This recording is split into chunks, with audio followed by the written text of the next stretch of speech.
Bonjour, on se retrouve aujourd'hui pour une nouvelle vidéo, ce sera pour mon bilan de l'année 2020. Comme je l'ai pu voir déjà depuis quelques jours, ça fleurit, ça fleurit, ça fleurit et du coup moi aussi j'ai envie de vous faire mon bilan comme tous les ans. Cette année a été très particulière, je suis pas du tout surprenante et surprise. J'ai eu beaucoup de rebondissements en cette année. Forcément le Covid a eu son enfin la Covid a eu son effet là-dedans, mais pas que, puisque j'avais décidé qu'en 2020 il y aurait du changement. Alors ne m'accablez pas, ce n'est pas de ma faute tout ce qui se passe, mais voilà, de base je savais que ça allait changer. L'épidémie a fait que ça a accéléré les choses et ça en a créé d'autres, et ça m'a permis aussi de me remettre énormément en question, encore plus que ce que je me l'étais fait en 2019. Et voilà, donc vous l'avez peut-être suivi, j'ai démissionné de mon travail, j'ai fait une reconversion professionnelle depuis 2-3 mois maintenant. 3 mois, je suis à plein temps sur mon nouveau métier d'assistant web qui me plaît beaucoup. J'ai encore, voilà, je suis en plein tâtonnement pour l'organisation et organiser ma vie, parce que c'est très compliqué d'allier vie privée, vie pro quand on travaille de chez soi. Et donc pour s'arrêter, quand voilà, c'est un peu encore compliqué, un peu flou, mais je compte sur 2021 pour me faire là-dessus. Et au niveau personnel aussi, il y a beaucoup de choses qui ont changé, dont j'ai pris conscience, voilà, qui ont évolué, dont j'ai pas forcément envie d'en parler puisque c'est personnel. Mais sur le coup, ça n'a pas été facile. Je pense que 2020, là, j'en sors épuisée de mon année. Mais vraiment, je crois que ça a été l'année la plus éprouvante au niveau émotion, parce qu'il y a eu d'autres années très compliquées pour plein de choses. Mais cette année, ça a été l'année des décisions et de la prise de décision pour des changements soit déjà faits, soit à venir, parce qu'il y a des choses qui prennent du temps. Et je compte sur 2021 pour continuer l'évolution et continuer ce que j'ai mis en place cette année pour améliorer ma vie et vraiment faire une vie qui me ressemble plus et où je me sens plus épanouie. Donc c'est sur la bonne voie. Et pour la lecture, du coup, ça s'en est ressenti, parce que déjà, cette année, je pense qu'on est beaucoup dans ce cas-là. J'ai pu le voir dans des points lecture ou dans des bilans, où on a eu beaucoup de mal à avoir des coups de cœur comme d'habitude, à vraiment être à fond dans nos lectures. Là, pour faire mon bilan, j'ai eu beaucoup de mal quand même à trouver des lectures. D'ailleurs, j'ai 5 romans seulement, alors que d'habitude, je galère à en trouver 10 ou 12. Là, j'en ai pris que 5, parce que c'était vraiment les 5. 5 ou 6, 3, 6. Les 6. Les 6 romans qui me plaisaient, mais vraiment c'était ceux qui étaient au-dessus, et il y en a très peu après qui étaient à la limite, je savais pas trop. Il y avait des livres où je me rappelle j'avais super bien aimé, et en fait l'histoire en elle-même était encore un peu floue. Du coup je me suis dit non, je les mets pas dans le top, parce que le but du top c'est vraiment les lectures qui t'ont marqué, que ce soit au niveau des émotions, au niveau aussi du fond de l'histoire. Donc c'est pour ça que je vous en ai trouvé que 6. Et par contre cette année, du coup, j'ai compensé avec les BD. Je pense que ça arrivait vers juin-juillet, où j'ai commencé à demander des services presse de BD, notamment chez Dupuis principalement. Et j'ai découvert des séries, que ce soit des séries jeunesse. Après j'ai découvert des BD adultes aussi que j'ai beaucoup aimé. Et du coup, les BD ça se lit vite. Ça permet de s'évader. J'aime beaucoup les dessins. Je suis admirative de ceux qui savent dessiner. Donc voilà. Et puis les histoires aussi sont... Il y a souvent des émotions, on a l'impression que c'est très court et du coup ça se lit vite comme ça. Et il y a des romans il y a des BD, des romans graphiques qui bouleversent. Donc cette année ça a été marqué par ça, par mon augmentation de ma lecture de BD. J'aimerais en 2021 que je puisse plus emprunter à la médiathèque, parce que les BD c'était quelque chose que je faisais beaucoup à la médiathèque et que j'achetais peu. Là j'achète notamment grâce à France Loisirs, où les prix sont très corrects. Et du coup ça me permet de découvrir des BD. Donc entre NetGalley et France Loisirs cette année, j'ai pu pas mal découvrir de bandes dessinées, de romans graphiques. Mais c'est vrai que vu les circonstances, franchement ça me saoule d'aller à la médiathèque, ça devient compliqué. Et puis je me suis dit que autant en profiter des livres qui sont là. C'est pas comme si c'était d'utilité première d'aller à la médiathèque. Mais c'est vrai que 2021 j'aimerais bien quand même y retourner. Ça me manque, j'aimais bien passer une heure ou deux à la médiathèque de temps en temps pour flâner et trouver des belles découvertes, ou avec la bibliothécaire aussi qui est très bien, qui conseille très bien. Donc j'espère que 2021 j'espère, va nous lâcher et que le Covid va nous lâcher et que 2021 va nous aider à pouvoir revivre plus ou moins correctement, même si je pense pas que ce sera tout de suite, mais bon, il faut être optimiste dans la vie. Donc j'ai lu beaucoup moins, puisque en cette année 2020, j'ai lu 102 livres. Donc 102 livres, dont 15 BD et 3 classiques. Donc même là, les classiques, et encore, dans les 3 classiques, je crois que j'ai compté Vendredi ou la vie sauvage, donc qui est jeunesse et qui se lit très vite, et L'école des femmes de Molière, qui se lit aussi en même pas 1 heure. Donc voilà. Bon, après j'ai lu Anna Karénine, qui lui fait 800 pages ou je sais plus, mais qui est énorme. Donc peut-être que du coup ça vaut 3 romans de longueur, à peu près 300-400 pages. 300-400 pages, oui. Mais voilà, j'aimerais bien reprendre mes lectures de classiques. Je n'ai toujours pas découvert Les Rougon-Macquart. Ça fait des années que je me dis l'année prochaine, je me lis au moins le premier, et c'est toujours pas fait.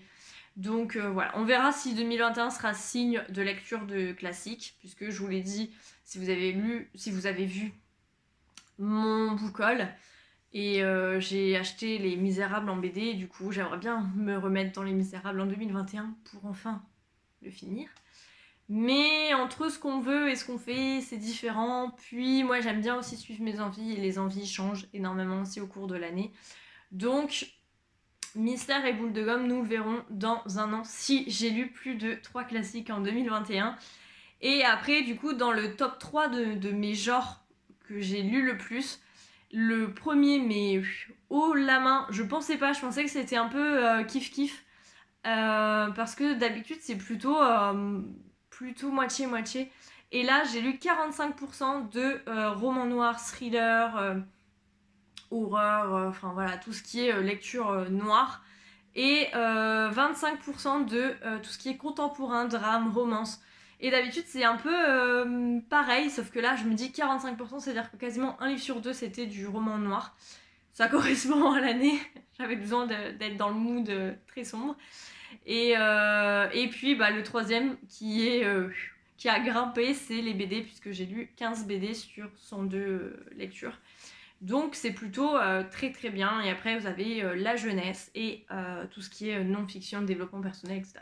Mais à retenir, c'est que le genre de livre que j'ai lu le plus, c'est thriller et roman noir. Ensuite, même au niveau des acquisitions, ça a été une dégringolade. Et tant mieux, j'ai envie de dire, parce que acheter des livres pour acheter des livres, ça me plaît plus forcément. J'ai vraiment plutôt envie d'acheter sur la qualité que la quantité. De toute façon, ça sert à rien d'en avoir plein. De un, j'ai plus de place, j'en peux plus, il y a des livres de partout. J'ai hésité à racheter une bibliothèque et je me suis dit, mais en fait, je vais devoir enlever mes placards de nourriture pour m'acheter des bibliothèques. Il y a un moment où il faut être raisonnable aussi. J'ai quand même 4 bibliothèques, 2 grandes, une moyenne et une petite. Ça suffit, je pense que c'est déjà très bien. Donc voilà, c'est plutôt pas mal si je réduis mes achats. J'ai acheté l'équivalent de 65-66 romans cette année, alors que par exemple pour l'année dernière, j'étais à presque 100. En fait, j'ai juste noté qu'il y avait eu 30 livres de moins cette année. 30 livres, c'est énorme, ça fait pour moi quasiment 3 mois de lecture. Donc c'est pas plus mal au final que... C'est pas plus mal au final que j'en ai acheté moins. Et du coup, cette année, qu'est-ce qui s'est passé? C'est que y a eu les 5 ans de la chaîne, sauf qu'avec tout ce qui s'est passé, d'autant plus que les 5 ans de la chaîne ont eu lieu en pleine première vague et confinement. Donc autant vous dire que la chaîne, je l'ai complètement mis de côté. Mais en faisant ce bilan, je me suis rendu compte que la chaîne et le blog, même si j'ai changé entre deux d'hébergeur, mais voilà, le notebook de Gwen existe depuis 5 ans. Enfin, 5 ans depuis le mois d'avril, donc là, plus je vous en parle, plus ce fera 6 ans. Mais voilà, ça fait quand même quelque chose. 5 ans de plus ou moins régularité, 5 ans où j'ai pu rencontrer de superbes personnes, où j'ai eu des échanges, où j'ai fait des super bonnes découvertes, que ce soit d'auteurs ou de romans. Il y a des choses que j'aurais pas forcément lues si j'avais pas eu Booktube, parce que je restais dans mon cocon de ce que je connais et j'allais pas trop dans des genres que je lisais pas. Je pense que sans Booktube, j'aurais pas été vers tout ce qui est SFFF.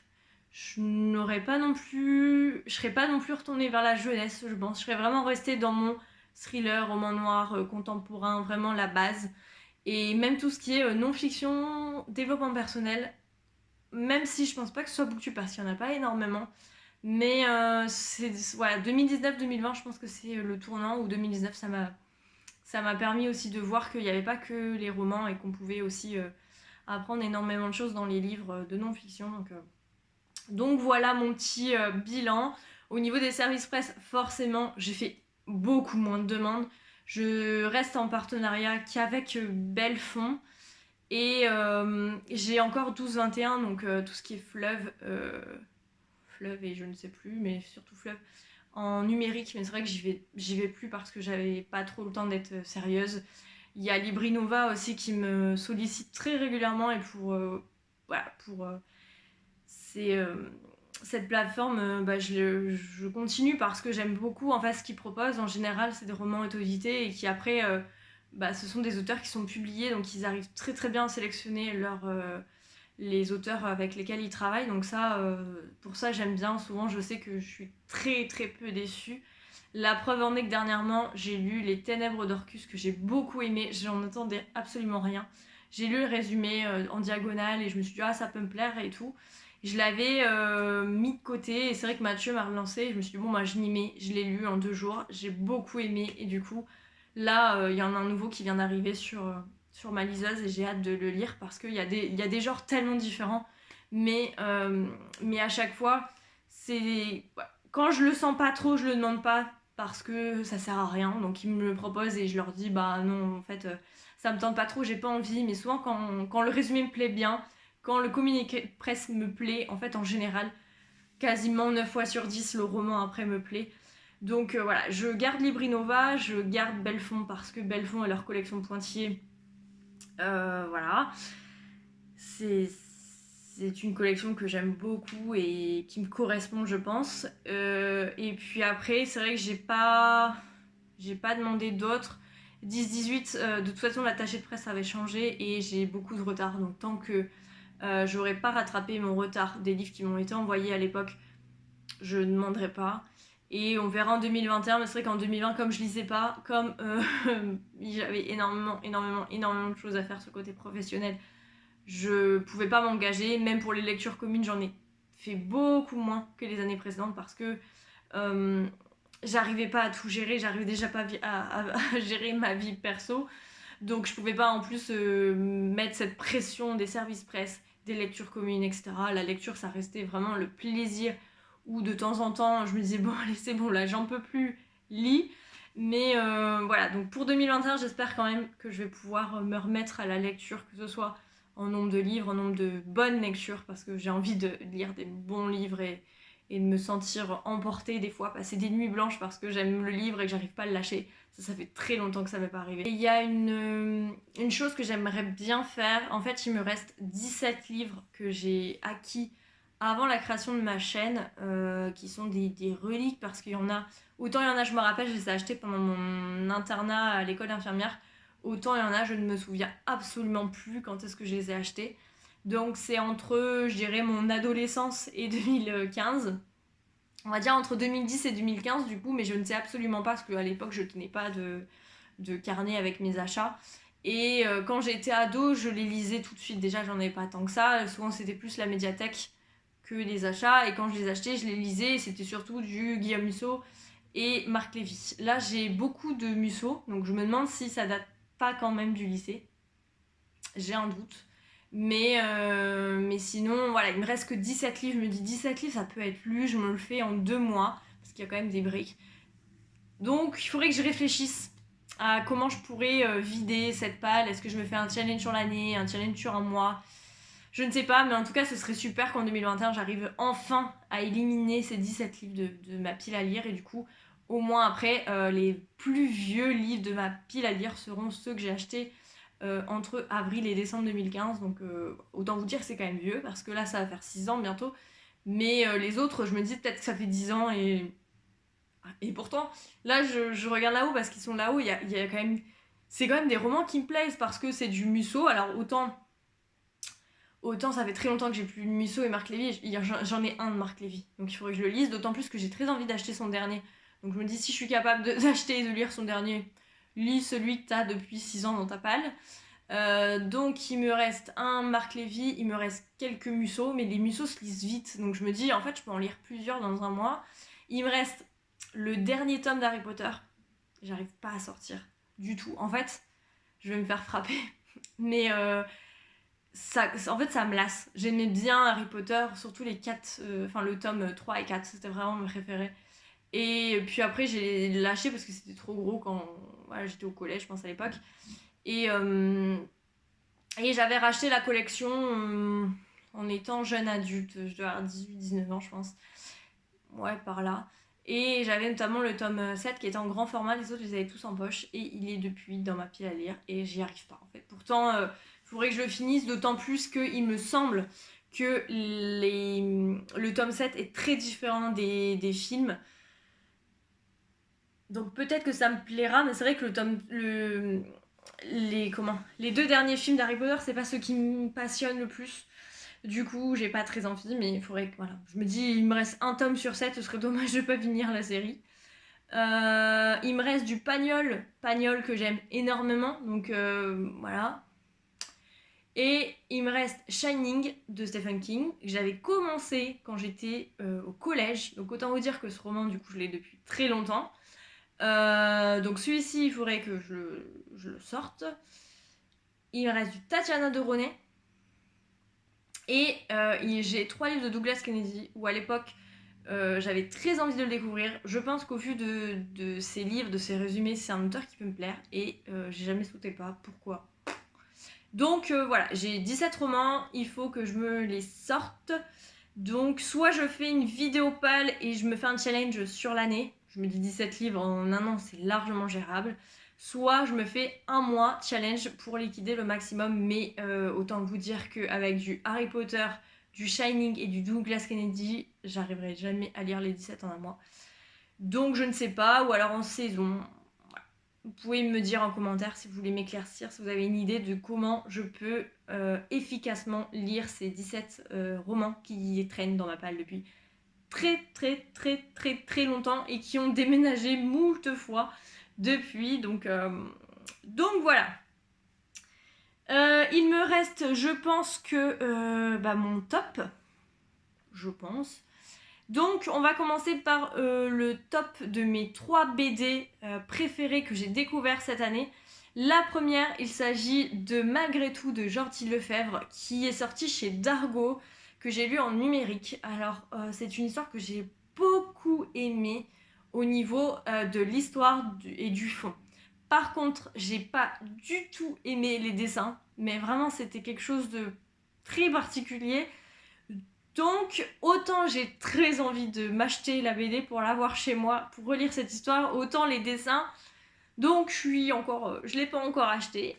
Je l'ai lu à la rentrée de septembre, je pense. C'est une histoire d'amour, mais à rebours. C'est-à-dire qu'on commence, les personnages sont à la retraite, puisque le personnage féminin est mère et vient de finir son mandat, et son amoureux, puisqu'ils viennent de se mettre ensemble, officiellement en tout cas, lui est un retraité marin, et on va les voir enfin tomber amoureux, se mettre ensemble, et au fur et à mesure on va revenir en arrière et voir qu'en fait leur histoire, elle ne vient pas seulement de commencer, elle est très très ancienne, sauf que la vie, les envies, la vie a fait que ils se sont pas mis ensemble, mais ils sont toujours restés en contact depuis leur première rencontre que vous voyez à la fin. Et vraiment cette histoire j'ai beaucoup aimé, je me suis attachée à ce couple. Je me suis tellement reconnue dans chacun des personnages, autant dans le masculin que dans le féminin. Il y a quelques trucs qui m'ont dit que ça aurait pu m'arriver, ou ça pourrait m'arriver, je ne sais pas. Et ça remet aussi pas mal en question, ça permet de réfléchir sur sa vie sentimentale, et vraiment j'ai beaucoup aimé, donc je pense que je finirai quand même par me l'acheter parce que j'ai bien aimé, et voilà. Ensuite, une super belle découverte d'une BD jeunesse, c'est La boîte à musique de J.G. et Carbone. J'ai lu les 4 tomes là en quelques mois. Les dessins sont magnifiques, c'est féerique, c'est beau. La petite fille est hyper attachante et j'ai hâte de connaître la suite parce que on plonge dans un monde fantastique. Et, et je vous laisserai en barre d'infos si j'y pense les chroniques vers juste peut-être le tome 1. Mais pour que vous voyez, si vous ne connaissez toujours pas cette BD, mais elle tourne tellement sur YouTube que j'ai pas besoin de vous la présenter, je pense. Mais en tout cas, c'est une BD jeunesse que je conseille si vous avez des enfants en primaire parce que j'aime beaucoup. Et en adulte, la BD que je retiens, en plus de Malgré tout, c'est Ces jours qui disparaissent de Timothée le Boucher. Donc moi, je l'ai dans la collection, dans l'édition de France Loisirs. Mais je crois que c'est Dargo aussi. D'ailleurs, si c'est Dargo, il faudrait peut-être que je me renseigne parce que j'aime beaucoup, du coup, les BD d'Argo. Et ici, on est dans du fantastique, puisqu'on va suivre Lubin Maréchal, qui est un jeune homme d'une vingtaine d'années, qui est gymnaste, acrobate, gymnaste, je ne sais pas, il travaille dans un cirque. Et il va se réveiller, il va aller à son travail, et son patron va lui dire « Mais qu'est-ce que t'as fait hier? Pourquoi t'es pas venu? On avait du boulot, etc. » Il lui dit « Mais si, je suis venu hier, enfin, je comprends pas. » Et il va lui dire « Mais on est mardi, en fait. » Donc Lubin va pas comprendre et en fait il va se rendre compte que quand il s'endort, il se réveille, pas forcément le lendemain. Ses amis, ses proches vont lui apprendre que en fait, si, ils l'ont vu et donc il est un peu perdu et en fait on va se rendre compte que quelqu'un d'autre prend sa place les jours où lui n'est pas là. Et du coup, voilà, on va le suivre tout au long de sa vie avec plus les jours, plus les mois, plus les années passent, plus il va disparaître. Et du coup, c'est une super belle métaphore sur le temps qui passe, sur l'identité aussi. Il y a beaucoup de thèmes qui ont été abordés, j'ai beaucoup aimé. Ça, je sais que c'est une BD que je pourrais relire. Et du coup, que je garde précieusement dans ma bibliothèque parce que c'est des thèmes forts, c'est très triste, très noir. Mais en même temps, c'est très beau. Je suis... On va pas dire que je suis fan des dessins. En fait, j'aime bien les dessins, mais j'aime pas la représentation des personnages. J'aime pas leur tête. Enfin, je sais pas comment expliquer. J'aime pas les dessins des personnages. Par contre, les dessins autres, de l'environnement, etc., j'ai bien aimé. Il y a un autre roman, plutôt thriller... Enfin, un autre roman graphique, une autre BD de cet auteur qui est plus roman noir, je crois. Enfin, plus dans le noir. Il faudrait que je me renseigne, mais c'est vrai que j'ai bien aimé le fait que il raconte une histoire, mais qui a tellement de profondeur et de sujets abordés. J'ai trouvé la BD magnifique. J'ai pas pleuré comme certains. Je sais que Cornelius et Paper Palace ont été bouleversés. D'ailleurs, c'est eux qui m'ont clairement donné envie d'acheter cette BD. Mais voilà, j'ai beaucoup aimé. C'est une BD que je retiendrai longtemps, que je relirai et qui est très très adulte. Par contre, je pense pas qu'il faut le laisser entre des mains des enfants. Peut-être ado parce que bon, à moins que ce soit quelqu'un de très très très sensible, je pense qu'un ado peut le lire quand même. Pour moi, ado, ça m'aurait pas dérangé de lire. Après, je ne sais pas, on n'est peut-être pas tous pareils à l'adolescence. Mais donc vraiment, c'est la BD que je vous recommande. Enfin, une des 3 BD, vous avez compris. Au niveau des meilleurs romans que j'ai lus, romans et lectures, parce que vous avez un livre de non-fiction dedans, il y a 2 livres que j'ai pas. Le premier, c'est Quelques minutes après minuit de Patrick Ness, que j'avais emprunté à la médiathèque, qui a tourné je ne sais combien de fois, qui est un roman jeunesse bouleversant sur l'histoire d'un petit garçon avec une métaphore de la maladie et de la mort, puisque sa maman est gravement malade. Et tous les jours à minuit, il y a un monstre qui va apparaître. Je crois que c'est un monstre. Enfin bref, il y a quelque chose qui apparaît. Et du coup, j'ai beaucoup aimé. Ça m'a fait penser à quelque chose de personnel et du coup, je pense que ça a rajouté de l'émotion, mais voilà, j'ai vu que tout le monde n'en sortait pas indemne, donc je me suis sentie dans la norme pour une fois. Mais c'est un roman jeunesse magnifique, mais qui peut être lu par les adultes parce qu'il y a ce truc que j'aime de double lecture dans les romans jeunesse. Et vraiment, j'ai beaucoup aimé. Je pense pas que je l'achèterai, honnêtement, ni le relirai. Mais c'était une super belle découverte pour moi et vraiment c'est une des lectures qui a marqué mon début d'année 2020.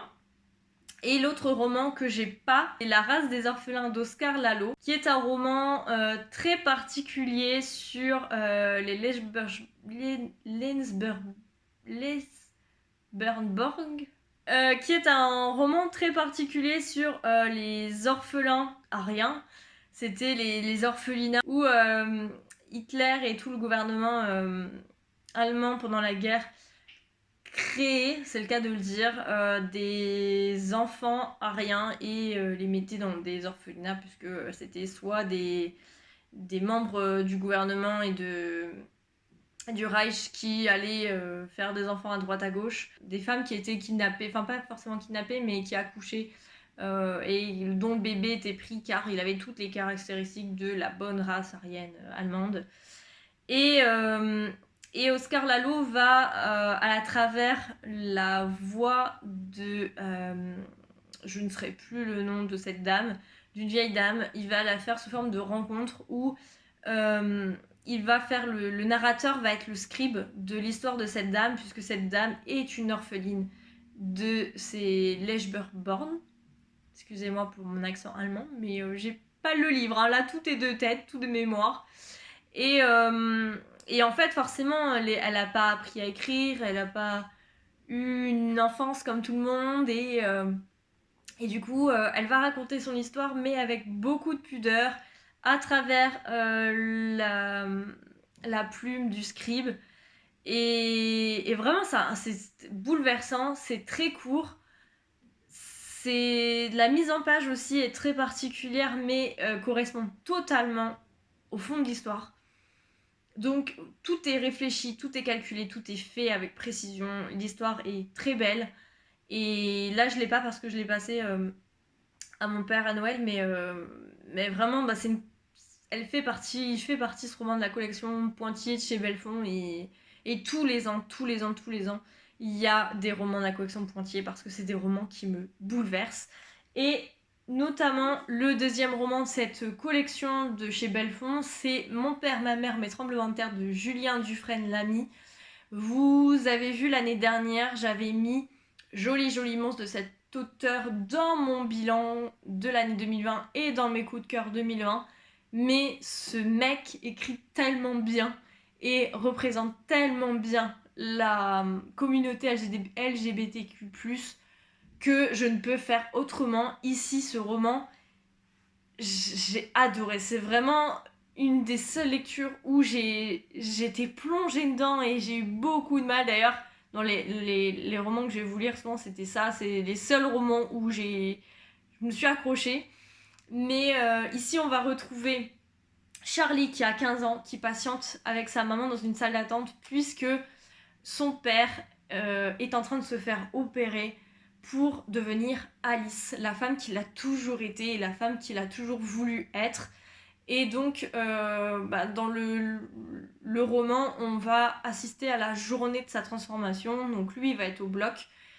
Et Charlie et sa mère vont nous raconter tout ce qui s'est passé, à la fois du côté du père, à la fois du côté du fils, à la fois du côté de la femme, dans cette transformation de je me sens femme, je me sens Alice, sauf que je suis dans le corps d'un homme, sauf que la société me prend pour un homme. Comment je fais pour en arriver là? Et qu'est-ce qui est symbolique dans l'opération de la vaginoplastie que subit actuellement dans le livre le père de Charlie? Et voilà, c'était hyper intéressant. Les personnages sont toujours hyper attachants. Je me rappelle dans Joli Joli monstre, j'avais adoré les personnages des drag queens qui étaient juste magnifiques. On arrive à se plonger dans l'ambiance. Ici, c'est différent puisque ils sont surtout dans une salle d'hôpital. Donc bon, c'est facile à s'imaginer. Mais quand il raconte sa vie, on l'imagine très bien et c'est vraiment tout le temps. Il arrive toujours à nous toucher. Je sais pas comment il fait. C'est le talent, vous me direz, mais il a une plume. J'adore ce mec et j'espère que en 2021, il a déjà prévu quelque chose parce que je ne m'en lasse pas de parler de lui dans mes bilans annuels. Donc, à voir si l'année prochaine, son prochain roman y sera, mais en tout cas celui-ci, foncez si vous l'avez pas lu et si vous connaissez pas Julien Dufresne-Lamy, que ce soit pour Joli Joli Monstre ou Mon père, ma mère et mes tremblements de terre. Magnifique, voir les deux. Lisez les deux. Ensuite, vous l'avez vu récemment, c'est le seul livre de non-fiction. Il s'agit de Mais ne sombre pas d'Aristide Barraud chez Point. C'est un livre témoignage que l'auteur a écrit suite à sa présence sur les lieux lors des attaques du Bataclan. Lui, il était à la terrasse d'un café qui s'est fait canarder par les Kalachnikov des terroristes.